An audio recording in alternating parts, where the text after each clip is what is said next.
Trump was anointed by Jesus to cause Armageddon. I understand each of those words independently, but as a sentence, that's about as bonkers as hiring a Fox News host to run the Department of Defense. And in that Department of Defense, a combat commander, an actual officer of the United States military, opened his briefing Monday by telling the troops, and I'm going to quote this directly, and it's just as insane as you can imagine. President Trump has been anointed by Jesus to light the signal fire in Iran to cause Armageddon and mark his return to Earth. Okay. First, I just want to say that beyond the First Amendment implications, there is a DoD instruction, 1300.17. It deals with religious liberty in the military services. It states that service members have the right to observe the tenets of their religion or, importantly, observe no religion at all. That's the DoD's own policy. That's what they say about what this commanding officer did. This commanding officer openly preaching to his subordinates. And that certainly flies in the face of soldiers and their right to observe no religion at all. And this was at a military readiness briefing, the kind where they're talking about deployment status and operational protocols and rules of engagement. And it was on the clock. These soldiers were told that they were participants in the biblical end of days, personally arranged by the Lord Jesus Christ through the vessel of a man who has been divorced 3 times and has paid hush money to porn stars.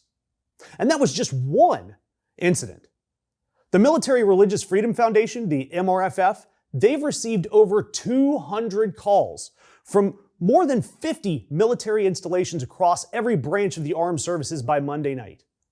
Over 200 calls from soldiers, sailors, airmen, Marines, including many Christians who are saying that this issue of commanding officers preaching the end times and religious basis for war, they're saying it's widespread.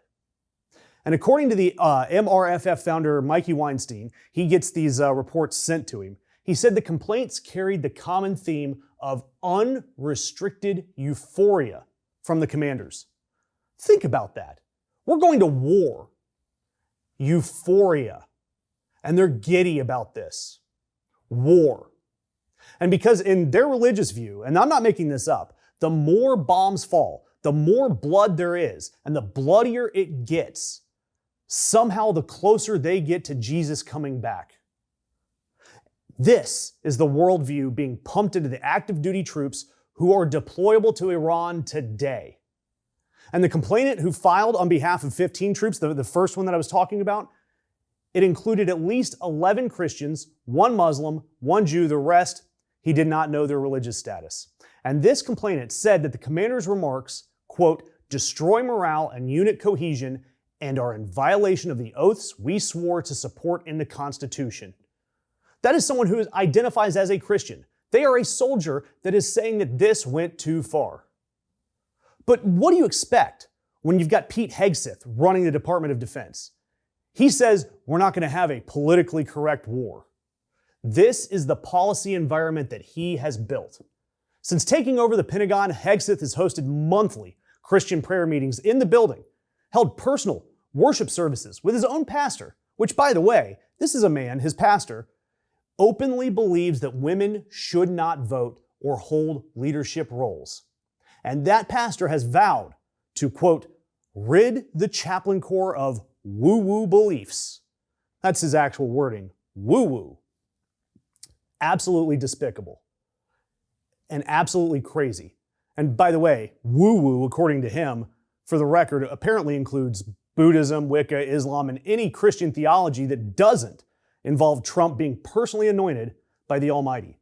But sure, Trump is God's signal fire for Armageddon. That's apparently now just normal military briefing content now. And it's all in a long line of predictable outcomes when you put a nut job Fox News host in charge of the most expensive fighting force on the face of the planet. And look, we've already covered how commanders in the military pressured their troops to watch the Melania movie. We've discussed how there's an entire Christian nationalist infrastructure that's been built inside the armed forces under Hegseth's watch.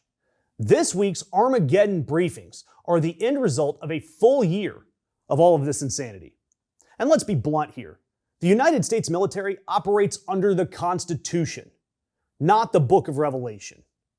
The Uniform Code of Military Justice prohibits commanders from using their authority to advance their religious beliefs. So this isn't a First Amendment debate. You're allowed to believe whatever you want in your personal life.